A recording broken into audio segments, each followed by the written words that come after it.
तो दोस्तों वैसे तो इन दोनों आईपीओ में अप्लाई करने का आज दूसरा दिन था एंड कल इन दोनों आईपीओ में अप्लाई करने का आखिरी दिन यानी लास्ट दिन होगा।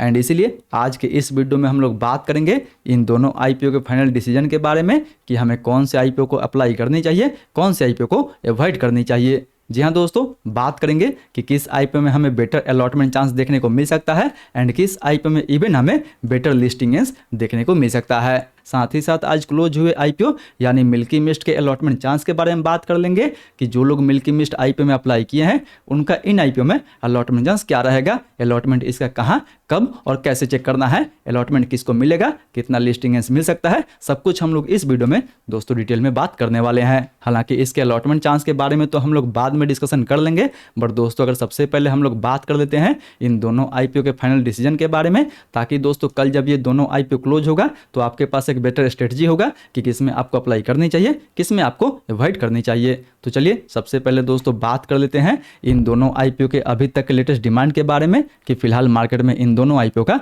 क्या डिमांड चल रहा है। तो वैसे अगर बात कर ले दोस्तों इन दोनों आईपीओ के लेटेस्ट जीएमपी के बारे में, तो फिलहाल सिप रॉकेट के ग्रे मार्केट में लगभग आपको 35% यानी 35% के आसपास तक डिमांड देखने को मिल रहा है। कभी दोस्तों 35%, कभी 35% से इवन आपको ऊपर भी डिमांड देखने को मिल रहा है। यानी अगर ऐसे ओवरऑल देखें तो फिलहाल दोस्तों इसमें कहीं ना कहीं लगभग आपको 5200 के आसपास तक इवन प्रॉफिट देखने को मिल सकता है पर लॉट पे। जबकि वहीं अगर बात कर ले बिहारी लाल के बारे में, तो फिलहाल दोस्तों जब मैं ये वीडियो शूट कर रहा हूँ उस समय अभी तक इसके ग्रे मार्केट में लगभग आपको 28 से 30% के आसपास तक डिमांड देखने को मिल रहा है। यानी अगर 28 से 30% के हिसाब से भी देखा जाए तो कहीं ना कहीं आपको लगभग पर लॉट पे इसमें 4000 रुपये से लेकर 4500 के आसपास तक इवन आपको प्रॉफिट देखने को मिल सकता है। हालांकि दोस्तों दोनों के ग्रे मार्केट में तो ठीक ठाक डिमांड आपको देखने को मिल रहा है, बट हमें उसी आईपीओ में अप्लाई करनी चाहिए जिसमें हमारा अलॉटमेंट चांस भी ज़्यादा अच्छा हो एंड जिसमें दोस्तों हमें शॉर्ट टू मीडियम टर्म में भी अच्छा खासा हमें लिस्टिंग्स देखने को मिल सके। वैसे तो लिस्टिंग्स दोनों आईपीओ में मिल सकता है, बट दोस्तों चलिए बात कर लेते हैं कि किसमें आपका अलॉटमेंट चांस ज़्यादा रहेगा, किसमें आपका अलॉटमेंट चांस कम रहेगा। तो अगर सबसे पहले अभी तक के इसके लेटेस्ट डिमांड यानी लेटेस्ट सब्सक्रिप्शन के बारे में बात कर लें, तो फिलहाल सिप रॉकेट को टोटल 3.2 टाइम्स के आसपास तक ओवरऑल सब्सक्रिप्शन मिल चुका है। जबकि दोस्तों अगर बात कर ले इसके क्यूआईबी कोटा के बारे में, तो क्यूआईबी कोटा इस आईपीओ का केवल और केवल अभी तक फिलहाल 3% के आसपास ही भरा हुआ है। जी हाँ दोस्तों, इस आईपीओ का जो क्यूआईबी कोटा है वो पूरा का पूरा दोस्तों अभी खाली है। वैसे अगर बात कर ले इसके एचएनआई कोटा के बारे में, तो HNI quota more than 5 times के आसपास तक भर चुका है। जबकि इवन दोस्तों रिटेल कोटा के बारे में बात कर ले तो रिटेल कोटा भी इसका मोर देन 10 टाइम्स के आसपास तक भर चुका है। यानी एक क्यूआईबी कोटा को छोड़कर बाकी एचएनआई कोटा एंड इवन दोस्तों रिटेल कोटा फुल्ली सब्सक्राइब हो चुका है। एंड इसीलिए फिलहाल अभी तक इस आईपीओ को लगभग 3.2 टाइम्स के आसपास तक सब्सक्रिप्शन देखने को मिल चुका है। हालांकि अगर बात कर ले आईपीओ साइज के बारे में, तो आईपीओ का साइज लगभग आपको 16 से 17 करोड़ के आसपास देखने को मिल रहा है।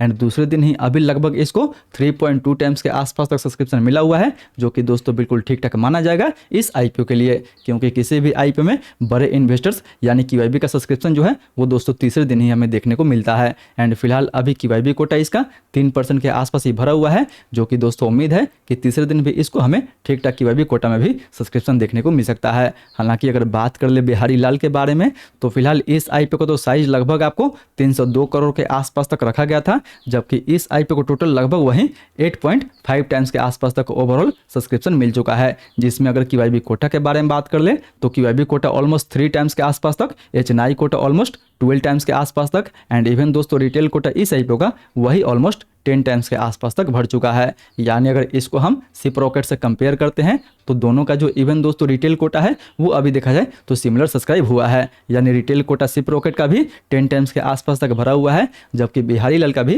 10 टाइम्स के आसपास तक दोस्तों सिमिलर सब्सक्रिप्शन हमें देखने को मिल रहा है इवन रिटेल कोटा में। बट एक तरफ जहां सिप रॉकेट का टोटल साइज लगभग आपको 16 से 17 करोड़ के आसपास देखने को मिल रहा है, वहीं दोस्तों बिहारी लाल का साइज लगभग केवल और केवल आपको 302 करोड़ के आसपास ही देखने को मिल रहा है।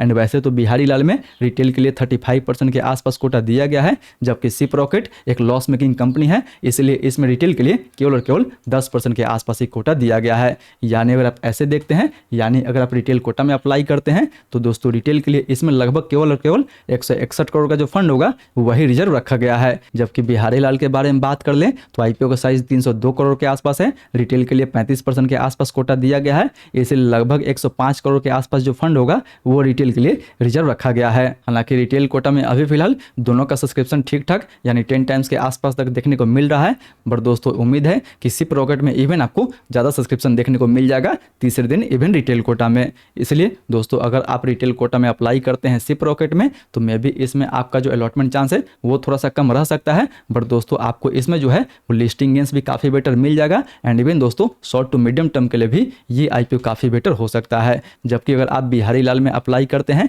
तो मे भी इसमें आपको ठीक ठाक लिस्टिंग गेंस भी देखने को मिल जाएगा, बट जो अलॉटमेंट चांस रहेगा वो दोस्तों थोड़ा बहुत सिप रॉकेट से आपको ज़्यादा देखने को मिलेगा। हालांकि फिर भी अलॉटमेंट चांस तो दोस्तों हम लोग बेटर ओवरऑल सब्सक्रिप्शन के बाद ही निकाल सकते हैं, बट अगर साइज वाइज देखा जाए तो साइज वाइज में तो आपको अप्लाई करनी चाहिए सिप रॉकेट में, क्योंकि साइज वाइज जो आपका जो अलॉटमेंट चांस रहेगा वो सिप रॉकेट में बेटर हो सकता है। क्योंकि जहां सिप रॉकेट में रिटेल के लिए भी आपको काफ़ी बेटर साइज दिया गया है एंड इवन दोस्तों एचएनआई के लिए भी काफ़ी बेटर साइज दिया गया है। जबकि अगर आप केवल और केवल ठीक ठाक लिस्टिंग गेंस के लिए बिहारी लाल में अप्लाई करना चाहते हैं तो दोस्तों बिहारी लाल भी लिस्टिंग गेंस के लिए ठीक ठाक रहने वाला है। लिस्टिंग गेंस भी इस आईपीओ में हमें ठीक ठाक देखने को मिल जाएगा, बट सिप रॉकेट दोस्तों लिस्टिंग गेंस भी अच्छा खासा आपको दे देगा एंड लिस्टिंग के बाद भी शॉर्ट टू मीडियम टर्म में हमें अच्छा खासा मोमेंटम दिखा सकता है। इसलिए फिलहाल मैं तो इन दोनों आईपीओ में अप्लाई करने वाला हूं।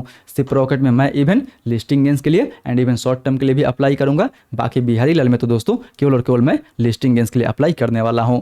बाकी दोस्तों अगर आपको किसी एक आईपीओ को चूज करना हो, यानी अगर आपके पास किसी सिंगल आईपीओ के लिए फंड हो, तो बेशक दोस्तों आपको तो सिप रॉकेट आईपीओ को चूज करनी चाहिए। इस आईपीओ में आपको अलॉटमेंट चांस भी ठीक ठाक देखने को मिल जाएगा एंड इवन दोस्तों लिस्टिंग भी अच्छा देखने को मिलेगा एंड लिस्टिंग के बाद भी आपको अच्छा खासा शॉर्ट टर्म में मोमेंटम हमें देखने को मिल सकता है। हालांकि भले ही सिप रॉकेट एक लॉस मेकिंग कंपनी है, बट अभी तक फिलहाल इसके मार्केट में ठीक ठाक डिमांड हमें देखने को मिल रहा है एंड इवन दोस्तों कंपनी का जो एंकर बुक निकल के आया हुआ है वो भी काफ़ी सॉलिड निकल के आया हुआ है। एंकर बुक तो इसका बिहारी लाल से इवन आपको काफ़ी बेटर देखने को मिल रहा है एंड आईपीओ का जो साइज है वो भी दोस्तों बिहारी लाल से इवन आपको 4 गुना 5 गुना बेटर देखने को मिलेगा, 5 गुना बड़ा देखने को मिलेगा। इसलिए मेरा फोकस ज़्यादातर दोस्तों कल सिप रॉकेट आईपीओ पे होने वाला है एंड थोड़ा बहुत जो फोकस होगा वो बाकी बात बिहारी लाल के आईपीओ पे होने वाला है। अगर आप भी दोस्तों एक लॉट अप्लाई करते हैं या फिर आपके पास मल्टीपल अकाउंट है एंड इन दोनों आईपीओ में से किसी एक आईपीओ को आपको चूज करना है तो बेशक दोस्तों आप सिप रॉकेट आईपीओ को चूज कर सकते हैं। हालांकि इन दोनों आईपीओ को डिटेल में तो हम लोग ऑलरेडी इनके रिव्यू वाले वीडियो में डिटेल में डिस्कशन कर चुके हैं, वहां से आप इन दोनों आईपीओ को एकदम से डिटेल में एनालिसिस कर सकते हैं। बट यहाँ पे अगर बात कर ले ओवरऑल फाइनल डिसीजन के बारे में तो दोस्तों सबसे बेटर आईपीओ इसमें सिप रॉकेट का होने वाला है। दूसरे नंबर पे आप इवन बिहारी लाल को रख सकते हैं। बाकी मेरा तो ज़्यादातर व्यू दोस्तों सिप रॉकेट के आईपीओ पे होगा। आपका क्या व्यू है इन दोनों आईपीओ को लेकर? आप कौन से आईपीओ में अप्लाई करने वाले हैं? आप क्या दोनों आईपीओ में अप्लाई करने वाले हैं या फिर किसी एक आईपीओ में अप्लाई करने वाले हैं एंड कितना लॉट अप्लाई करने वाले हैं वो भी हम नीचे दोस्तों कमेंट करके जरूर बताएं।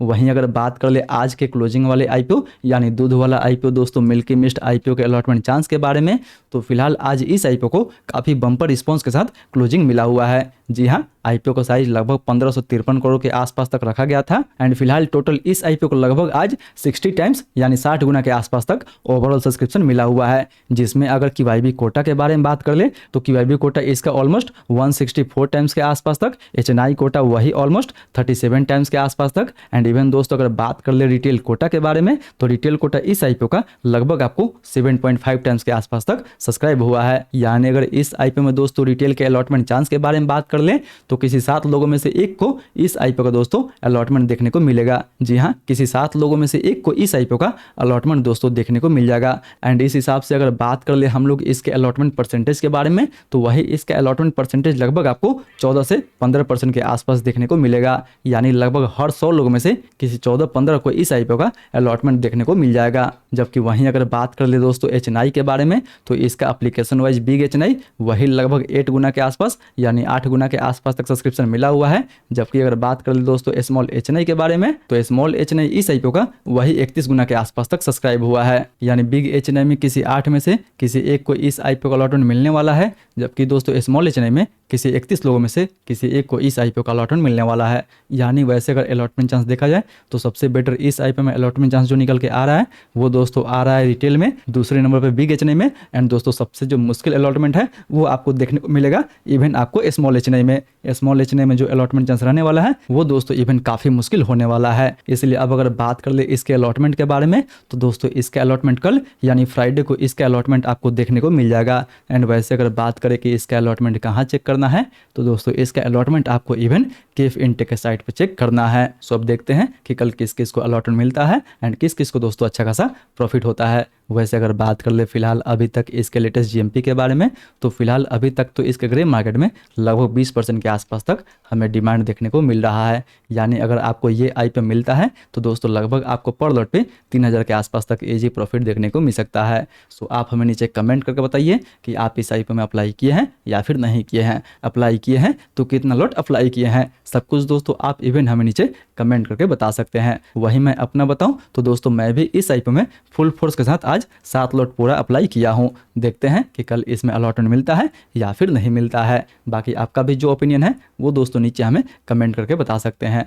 बाकी बात दोस्तों ये तो था मेरा पूरा पर्सनल व्यू उन दोनों आईपीओ के फाइनल डिसीजन को लेकर एंड इस आईपीओ के अलॉटमेंट चांस को लेकर। मे भी दोस्तों आपका व्यू हमसे अलग हो सकता है, इसलिए आप जो भी डिसीजन ले अपना रिस्क एंड अपने एनालिसिस लगाने के बाद ही ले। आई होप दोस्तों वीडियो आपको इन्फॉर्मेटिव लगा होगा। अगर वीडियो अच्छा लगे तो वीडियो को लाइक करें एंड अपने दोस्तों के साथ भी जरूर शेयर करें। बाकी बात दोस्तों मिलते हैं अगले वीडियो में, तब तक स्टिल आप इन दोनों आईपीओ के फुल रिव्यू नहीं देखे हैं तो ऊपर वाले इन दोनों वीडियो को टैप करके इवन आप इन दोनों आईपीओ का भी फुल रिव्यू देख सकते हैं, जान सकते हैं दोनों आईपीओ के फंडामेंटल वैल्यूएशन के बारे में एंड दोस्तों ओवरऑल कंपनी के बिजनेस के बारे में।